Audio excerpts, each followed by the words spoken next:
Now that's a riff that I hope I get every night, because when we play that song, when that riff kicks in, I'm the only one playing it. So I have to, like, everyone's watching me. It has to sound right. It has to be on right tempo.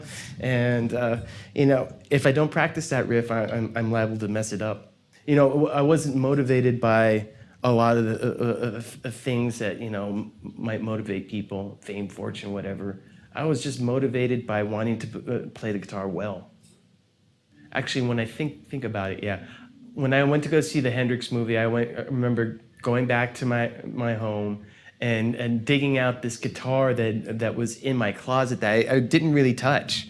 I remember buying the guitar and kind of fooling around with it for a little bit, and just kind of putting it in the closet and just not really paying much attention to it until after seeing that movie. Then I went straight back to the closet, took the thing out, and looked at it, and I remember saying to myself, "Okay, I'm going to learn how to play you."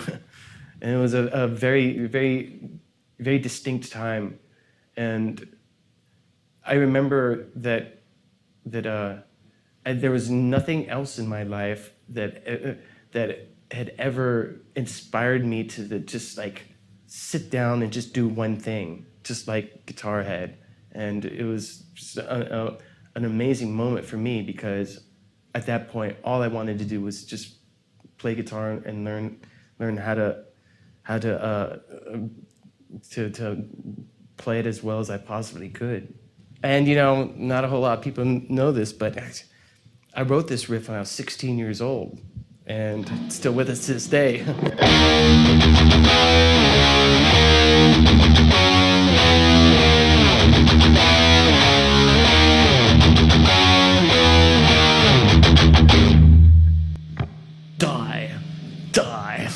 Die. And like I said, I wrote it when I was 16 years old, and it's still with us to this day. It's a real simple, really evil sounding riff, and it has a soft spot in my heart. I have a soft spot in my heart for that riff. I first started using ESP guitars way back in 1987. I kind of discovered them through my friend who had an endorsement with ESP at the time, and he told me that ESP was interested in working with me and would make me anything I wanted them to make. So I was really happy about that, and so I got to go to the ESP factory in New York, and I said, okay, this neck, put it on this body with this pickup configuration, make it black, put skull inlays on it. I'm there. And 8 months later, I had that guitar, and that's my Scully guitar that I've been playing forever and ever. This guitar, White Zombie. It's another movie from the 30s that came out around the same time as The Mummy. Came out in 1932. Really, really great movie, and Bela Lugosi's character is called Murder Legendar. Very, very cool. I have this movie poster, and I love the movie poster, so of course I had to put it on a guitar. I allowed Guitar Center to make this particular guitar because I love it. I love this guitar a lot. I love the specs on it. I love the inlays, and Guitar Center. I've been going to Guitar Centers, it seems like all my professional life. It fulfills all my all the things that I need for a guitar. And it sounds good, it looks good, and it plays good.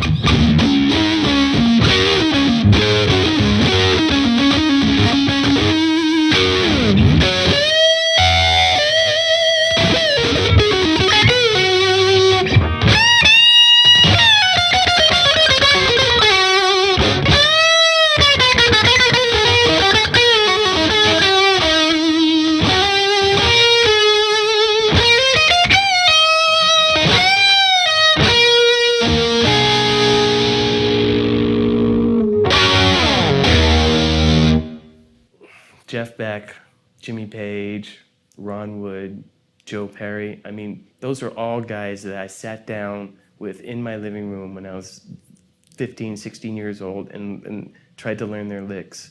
I mean, yeah, and all of a sudden I went from being honored at the Rock and Roll Hall of Fame to this little kid stuck in his bedroom trying to figure out how to play,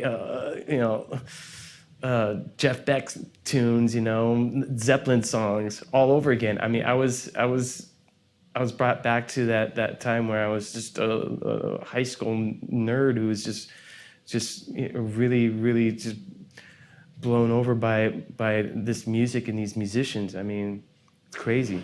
I mean, there was another time where I found myself thinking, holy shit, I'm living my high school fantasy.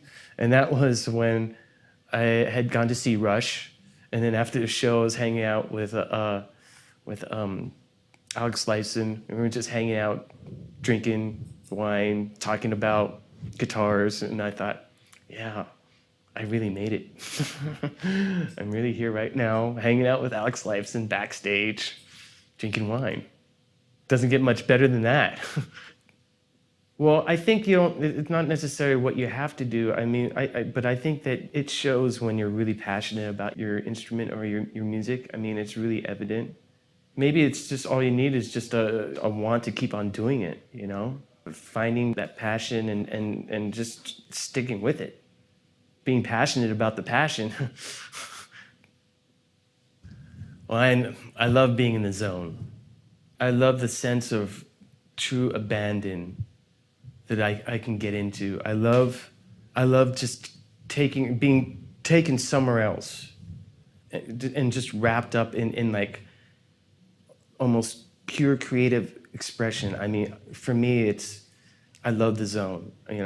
I know that a lot of people call it a lot of different things, but I truly feel that being in that zone is just so amazingly healthy for me, and for me it's a bit rejuvenating. It brings me to a place that rejuvenates me and can inspire me even more. There are times when I'm just like feeling really like crappy, or I'm in a bad mood, and I pick up my guitar and I start playing, and I'm just instantly just transformed somewhere else and just totally just brought to a better place. And I love the guitar for that reason. I mean, I just think it's one of the best things that I've ever discovered ever in my life.